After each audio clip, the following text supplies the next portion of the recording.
Pleasant day to Ms. Gail Brooks and to all my esteemed colleagues. My group members are Mr. Aiden Flowers and Mr. Alan Pacheco and myself, Jahim Per. My group members and I have decided to share critical and creative insights on the story entitled Wild Looks at the Last Bastion of Discrimination, authored by Deborah Road, the well-renowned Ernest McFlorin Professor of Law and the Director of the Center on the Legal Profession at Standard University. My group members and I have emphatically agreed that Professor Rhodes' essay has unambiguously brought a serious social issue to the forefront that needs careful analysis and much more discussions. The scourges of discrimination have affected all of us in some shape or form. As such, the issue of discrimination or prejudice as a result of someone's physical appearance indeed is a bastion to those who advocate for such unsavory construct. The following is the order for our presentation. Mr. Flowers will be provided a brief summary of Professor Rhodes' essay. Next, I'll be connecting this issue to our Belizean context. Lastly, Mr. Pacheco will be providing recommendations and a conclusion. And also note that this matter is certainly not new in Belize, as you will see in our presentation. I'll now turn it over to Mr. Flowers for the overview. This essay, while looks at the last bastion of discrimination, focuses on how physical appearance, such as beauty and body type, continues to be a major cause of social discrimination in contemporary society.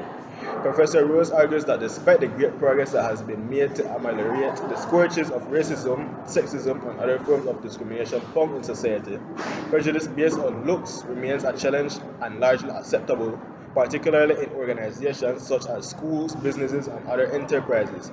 Professor Rose looks at how society often equates attractiveness with success, intelligence, and worth.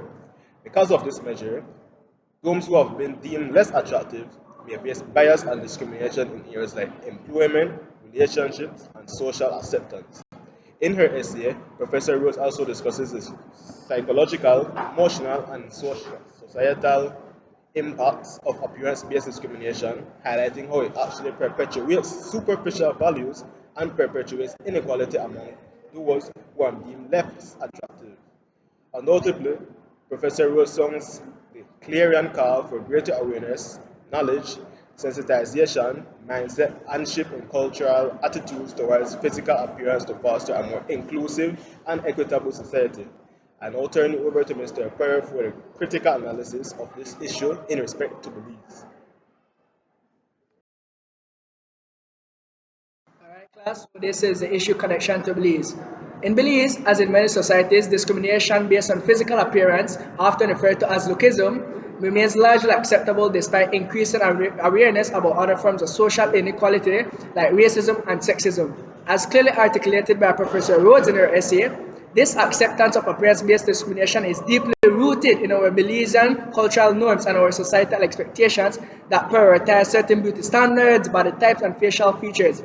Let us carefully and critically explore three examples of how appearance discrimination manifests in our Belizean society, my colleagues, as I compare this to Professor Rhodes' essay. Alright, class. So the first example is the beauty standards and employment. In Belize, as in many other countries, there is a strong emphasis on conventional beauty standards, especially in customer-facing roles.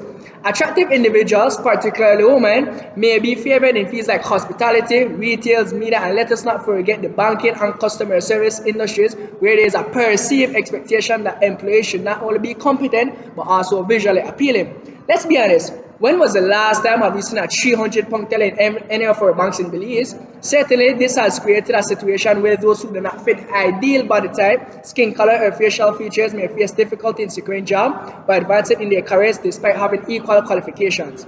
As such, this is what you would often find in the forefront of many of the jobs in Belize. Lighter skin color, longer hair, symmetrical body shape, and of course, the sharper nose and symmetrical features.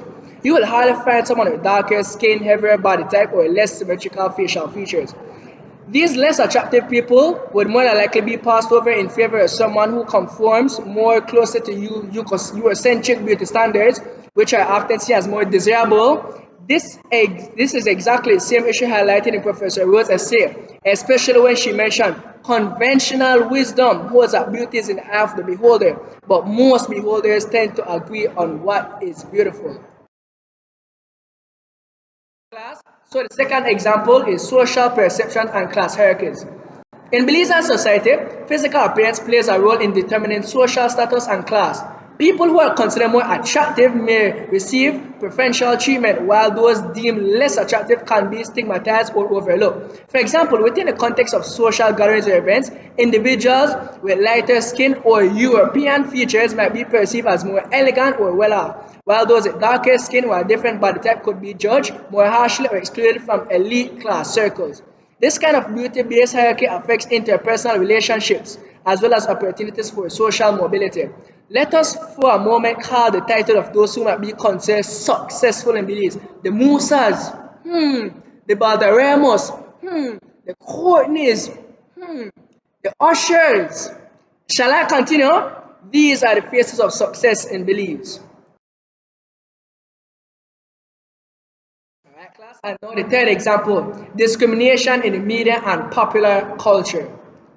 The media in Belize, much like in any other parts of the world, often promotes an idealized image of beauty that skews towards lighter skin, slim body types, and European features. This is particularly evident in advertising, fashion, and entertainment industries. For instance, local beauty pageants, which hold significant cultural importance, often favor contestants with Eurocentric features, reinforcing the idea that lighter skin and particular body type are more attractive or desirable.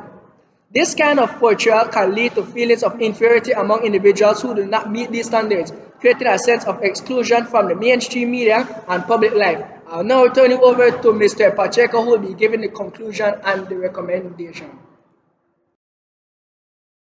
No doubt, Professor Rose's essay highlights how appearance-based discrimination is subtly embedded in social, professional, and cultural structures. Unlike other forms of bias that are increasingly scrutinized and legislated against, judgments based on physical appearance are often viewed as subjective preferences, which make them harder to identify and address. Unfortunately, societal beauty standards, often shaped by media advertising and cultural norms, define attractiveness in narrow terms, primarily valuing youthfulness, Eurocentric features while marginalizing those who do not fit the mold. Overcoming this type of discrimination requires challenges not only to the beauty ideals that permeate Belize society but also promoting a more inclusive and diverse definition of attractiveness that embraces a wider range of appearances. As such, let us overcome this type of discrimination by 1. Promoting diversity and inclusivity in media and advertising. Number 2. Foster awareness and education on lookism. And final number 3. Creating supportive and non-judgmental environments. Thank thank you you for for listening listening to to our our presentation. presentation.